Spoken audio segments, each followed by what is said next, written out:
terminer, en quelques instants, en 4 minutes, et pour faire volontiers un contre-pied à tout ce que je vous racontais et vous convaincre qu'il n'y a pas que la tech dans la vie, même si on est dans un endroit qui veut s'intéresser au digital, au cross-canal, au retail, à tout ce que vous voulez. Après New York, je suis allé comme chaque année dans un autre endroit des États-Unis pour une semaine pour vivre l'immersion, voir ce qui se passait, enseigner. Et là, il y a quand même de bonnes raisons d'aller à Seattle. Seattle, pour si vous ne savez pas, c'est évidemment le siège d'Amazon. C'est aussi le siège de Costco. Et l'histoire de Costco a quand même démarré là. Et Costco arrive cette année en France, donc c'était quand même assez intéressant d'aller les voir. Et donc, voilà, je voulais vous présenter ce magasin-là parce qu'il y a très peu de techno dedans, mais en fait, il casse les codes habituels du métier sur lequel il arrive. Amazon Books, vous l'aurez compris, c'est une librairie. Et un logiciel de librairie, enfin, au sens cérébral du terme, pour Henri Taylor classique, c'est sur ça doit faire 800 mètres carrés, c'est 20 000 références minimum, c'est plus j'en ai, plus je suis content. Je me fous si le client comprend ce que j'ai. Mais il me faut de la richesse d'offres. Lui, Amazon, il n'arrive pas du tout avec cette problématique-là, puisque lui dit, de toute façon, le tout, je l'ai déjà online. Donc, je suis obligé à rien dans l'exhaustivité sur le offline. Il faut bien que j'arrive avec autre chose qu'on me promet sur le offline que ma promesse sur le online, qui est de toute façon imbattable par principe. Et donc, c'est ce regard neuf sur l'activité qui est intéressant. Alors, ça ressemble à ça, donc assez classiquement. Bon, il y a un cœur avec tous les produits techno d'Amazon, mais ça, vous en foutez, c'est juste pour vous montrer Kindle, Fire et compagnie. Non, ce qui est intéressant, c'est qu'on est frappé tout de suite par quelque chose. Tous les produits sont présentés de face. Tous les produits. Donc ça veut dire que, comparé à une librairie traditionnelle, vous faites vos courses comme ça. Oui, vous avez tous fait ça. Et puis quand de temps en temps, le mec, il a mal rangé, ou que l'éditeur, pour se donner un genre, il inverse le sens. Ah putain, la vache. Bon, voilà. Je sais que je les connais, puisque j'en fais des bouquins. Donc, là, on inverse la relation du produit au client en se disant, ouais, mais je ne cherche pas à tout avoir. Parce que même à la FNAC, qui doit être en bas, là, quelque part, je ne sais plus où vous voulez, ou là, par Dieu, il y a peut-être 80 000 refs, et il y a 10%, qui font 90% en volume, mais comme toujours dans la librairie, c'est la loi des 20-80, elle est exacerbée dans ce métier.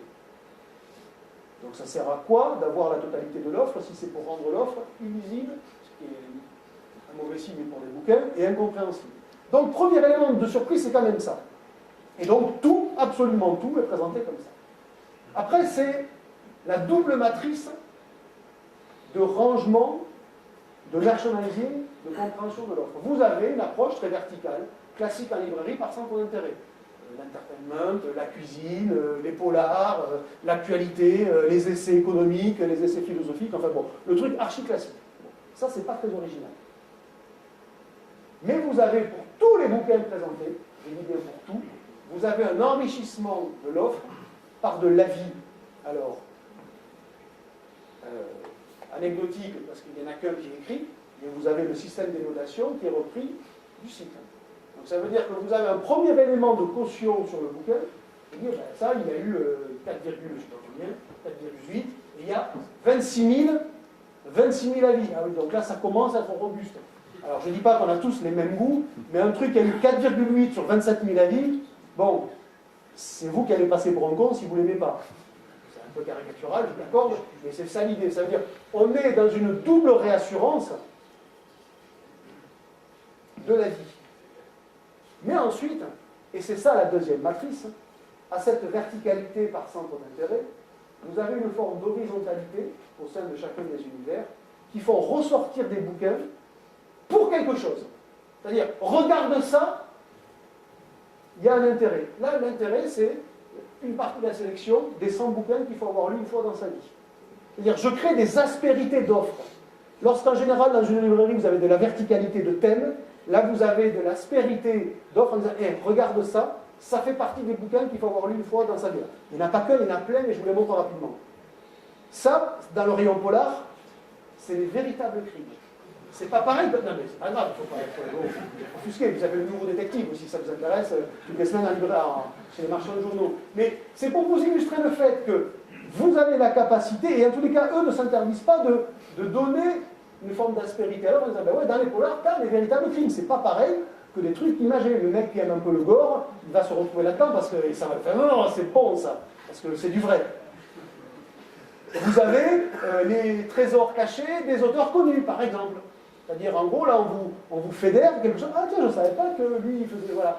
Alors, tout est dans la capacité que je vais avoir, moi, le retailer, de trouver des thématiques qui présentent un intérêt. Je ne sais pas si toutes celles que je vous montre pour le marché local, parce qu'il faudra être américain pour le comprendre, parce qu'ils risquent quand même pas beaucoup, sont toutes aussi intéressantes les unes les autres. Mais dans les faits, c'est pareil.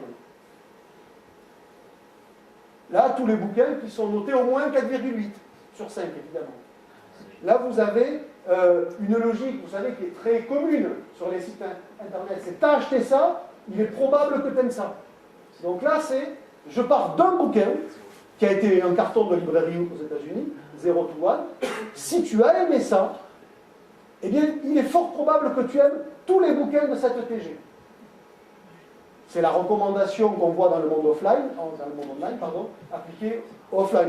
Et c'est quelque chose qu'on voit ailleurs dans le magasin. Alors, moins de manière, il y a un bouquin qui est très connu et puis 10 ou 15 autour. Non, là, c'est plein de bouquins et dont Amazon sait qu'en général, quand j'ai acheté ça et que j'achète ça après, eh ben, ça match parce que je donne un bon avis sur ça. C'est comme ça que ça marche. Hein. Ben donc, vous voyez le merchandising. Là, on vous révolutionne le merchandising. Un retailer offline, jamais aurait imaginé de faire ça tout seul. Là, c'est bien parce que le mec, il vient du online et que c'est sa façon de faire du commerce dans le online qui est transposée dans l'offline. Et c'est pour ça que j'ai trouvé, donc voilà, vous avez aimé, alors vous adorerez. Voilà, c'est très réducteur. Hein. Alors évidemment, les grands esprits de la bien-pensance française, de la littérature française, vous expliquez que non, c'est beaucoup plus subtil que ça, la littérature. Okay. Mais à un moment donné, il faut faire avec ce qu'on a, c'est-à-dire des cons. Et donc on est tous là-dessus, sauf peut-être les académiciens, des cons. Peut-être quelques spécimens ici, mais dans les faits, c'est une approche qui est très, très conso. Et puis, dernier élément, et là c'est le lien offline-online, vous payez en caisse. Si vous payez par exemple avec votre carte bancaire qui est dans votre compte Amazon Prime ou Amazon Premium, ben, en fait vous êtes identifié dans l'instant et on vous dit ben, votre facture est arrivée sur votre boîte mail. Et là vous vous dites, parce que vous êtes un couillon de base comme moi, mais ah bon, comment vous savez qui je suis? Il m'a dit, c'est pas votre carte bancaire, et là, le temps que ça monte au cerveau, je dis, ah, mais oui, bien sûr, c'est ma carte bancaire, et vous me connaissiez par ailleurs. Donc là, la boucle, elle est bouclée. Ça veut dire qu'en plus, Amazon va savoir, sans effort, ce que j'ai acheté offline et online, et peut-être même demain savoir, tiens, c'est marrant, ce type de bouquin, ils les achètent toujours offline, et ce type de bouquin, ils les achètent toujours online. Et donc, ça, c'est une nouvelle illustration de deux choses. Une qui était très connue, parce que c'est quand même pas nouveau, c'est que le e-commerce est mort depuis fort longtemps, c'est le commerce qui est la réalité, puisque c'est le mélange du online et du offline, là je vous apprends rien, enfin, j'espère, mais surtout que arriver sur le métier avec un œil neuf et pas empesé de tout ce que vous savez de vos contraintes, ben, ça permet quand même à un retailer qui a des moyens et un peu de savoir sur le online de faire un truc offline que moi j'ai trouvé particulièrement intéressant, et c'est en ce sens que c'était mon meilleur magasin de cette tournée américaine, où j'avais quand même vu tellement que je vous prie croire que c'est pas parce que j'en avais vu qu'un que je voulais présenter.